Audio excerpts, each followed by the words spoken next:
নমস্কার বন্ধুরা, শান্তি রান্নাঘরে সবাইকে স্বাগত। আজকে আবারও চলে এসেছি আরেকটি নতুন রেসিপির সঙ্গে। আজকে বানাবো ডালিয়া দিয়ে বানানো একটি হেলদি রেসিপি, যেটি বড় থেকে ছোট সবাই কিন্তু খেতে পারবে। খুবই সহজে এই রেসিপিটি বানানো যাবে। এই রেসিপিটি বানাতে কী কী লাগছে চলুন তাহলে দেখে নিই। যখন আপনাদের বাড়িতে কিছু খেতে ইচ্ছে করবে হেলদি কিছু, তখন কিন্তু আপনারা এই রেসিপিটি বানিয়ে নিতে পারবেন। সবার প্রথমে আমি ব্যবহার করছি এখানে 1 কাপ পরিমাণে ডালিয়া।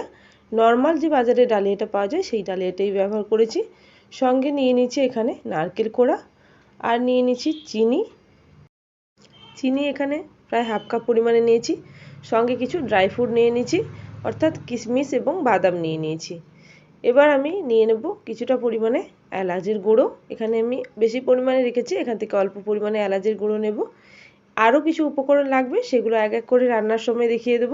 এখন আমি সবার প্রথমে এই ডালিয়াটাকে ভালো করে জলের দিয়ে ধুয়ে নেব। জলের মধ্যে ডালিয়াটাকে ভালো করে ধুয়ে নিতে হবে। ডালিয়ার মধ্যে অনেক সাদা সাদা পাউডার টাইপের থাকে। এটা ভালো করে ধুয়ে নিয়ে তারপরে আমি জল ঝরিয়ে নিয়ে তারপরে রান্নাটা করব।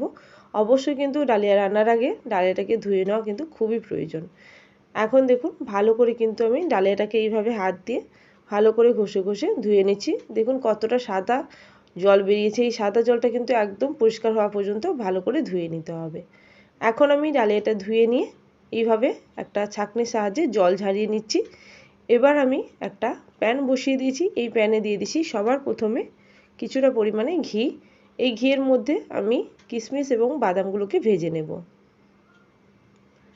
এখন আমি কিশমিশ এবং বাদামগুলোকে হালকা করে ভেজে নেব, খুব বেশি ভাজবো না। মোটামুটি ঘিয়ের সঙ্গে ভাজার জন্য কিন্তু এর টেস্টটা খুব ভালো আসবে, সেই জন্য অল্প করে কিন্তু ভেজে নিলাম বাদামগুলো এবং কিশমিশগুলোকে। এবার বাদাম এবং কিশমিশগুলোকে তুলে নেব। এখন বাদাম এবং কিশমিশগুলো তোলা হয়ে গেল। এবার এই প্যানের মধ্যেই আমি আরও কিছুটা পরিমাণে ঘি অ্যাড করব। বেশ অনেকটা পরিমাণে ঘি দেব। এই রান্নাটা যেহেতু হেলদি রান্না এবং ডালিয়া দিয়ে বানানো, সেই জন্য আপনারা কিন্তু ঘিয়ের পরিমাপটা কম বেশি করতে পারবেন আপনাদের ইচ্ছে মতো। এখন আমি ডালিয়াটা দিয়ে দেবো এই ঘিয়ের মধ্যে। ঘিটা এখন গরম হয়ে গেছে সম্পূর্ণ। এবার ডালিয়াটা দিয়ে ডালিয়াটাকে লালচে করে কিন্তু ভেজে নিতে হবে এই ঘিয়ের মধ্যে। যেহেতু আমি আগে থেকে জল ঝরিয়ে রেখেছি, সেহেতু কিন্তু কোনো অসুবিধা হবে না। ধুয়ে নিলেও কিন্তু ডালিয়াটা আপনারা ভাজতে পারবেন খুবই সহজে। এখন দেখুন ডালিয়াটা কিন্তু আমি খুব ভালো করে ভেজে নিচ্ছি। একটু লালচে কালার এলেই ডালিয়াটা কিন্তু ভাজা হয়ে যাবে। তখন আমি এর মধ্যে বাকি উপকরণগুলো এক এক করে অ্যাড করব। কি কি অ্যাড করব সেটা আমি এক এক করে বলে দেব। এখন দেখুন ডালিয়াটা কিন্তু আমি ভেজে নিচ্ছি হালকা করে।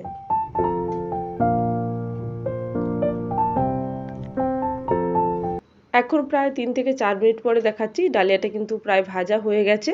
এবার আমি এই ডালিয়ার মধ্যে দুধ অ্যাড করব। এখানে আমি যতটা ডালিয়া নিয়েছি তার ডবল কিন্তু এখানে আমি দুধ অ্যাড করছি।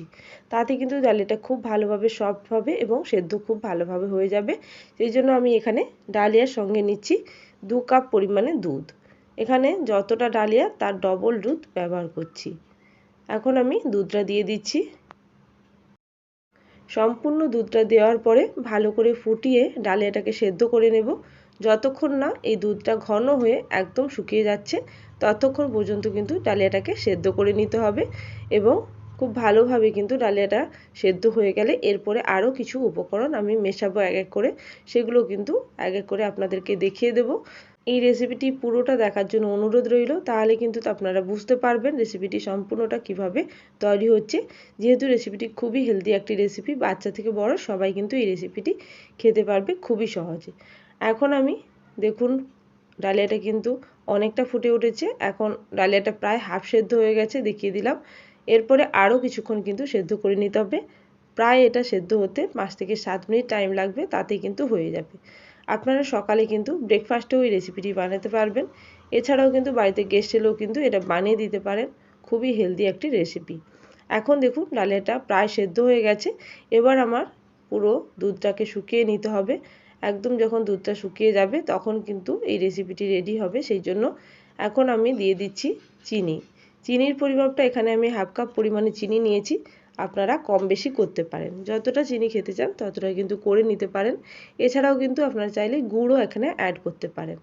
এখন দেখুন চিনিটা দেওয়ার পরে আবারও খুব ভালো করে নাড়িয়ে চাড়িয়ে এই ডালিয়াটাকে সম্পূর্ণ শুকিয়ে নিতে হবে। যে দুধটা দিয়েছি সেই দুধটা যেন একদম ঘন হয়ে যায় এবং একটা হালুয়ার মতন দেখতে হয়।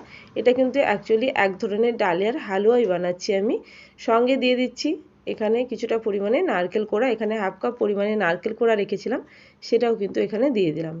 এবার নারকেল কোড়াটা দিয়ে খুব ভালোভাবে মিশিয়ে নেব। গ্যাসের ফ্লেমটাকে মিডিয়াম রেখে এটাকে ভালো করে শুকিয়ে নেব। এইভাবে দেখুন, যখন কিন্তু এটা প্যান ছাড়তে শুরু করবে তখন কিন্তু এটা রেডি হবে। এখন আমি অনবরত নাড়িচাড়ে এইভাবে কিন্তু ভালো করে নারকেলের কোড়াটাকে মিশিয়ে নিচ্ছি এবং যে জলটা বা দুধটা আছে সেটাকে কিন্তু আমি শুকিয়ে নিচ্ছি। এখন দেখুন অনেকটাই কিন্তু শুকনো হয়েছে। এবার আমি অল্প পরিমাণে এলাচের গুঁড়ো অ্যাড করব টেস্টের জন্য। এলাচের গুঁড়ো দেওয়ার পরে আবারও ভালো করে মিশিয়ে নেব। এলাচের গুঁড়ো দিয়ে ভালো করে মিশিয়ে নিচ্ছি। আর দেখুন এখন কিন্তু অনেকটাই ড্রাই হয়ে গেছে, আরও কিছু সময় কিন্তু আমাকে ড্রাই করে নিতে হবে। তার মধ্যে এখানে আমি মেশাবো এখন কেশর মেশাবো। দুধে ভেজানো কেশর আমি কিছুটা রেখেছি, সেটা মেশাবো। আর এখানে দিয়ে দিচ্ছি আমি কিছুটা পরিমাণে ঘি।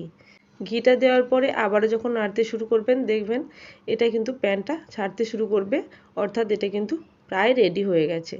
এখন দেখুন ঘিটা কিন্তু মিশিয়ে দিয়েছি, এখন কিন্তু দেখুন প্যানটা ছাড়তে শুরু করে দিয়েছে হালুয়াটা। এবার আমি এর মধ্যে অ্যাড করব দুধে ভেজানো জাফরান বা কেশর। সেটা আমি আগে থেকেই ভিজিয়ে রেখেছিলাম, সেটা আমি এখন এখানে অ্যাড করছি।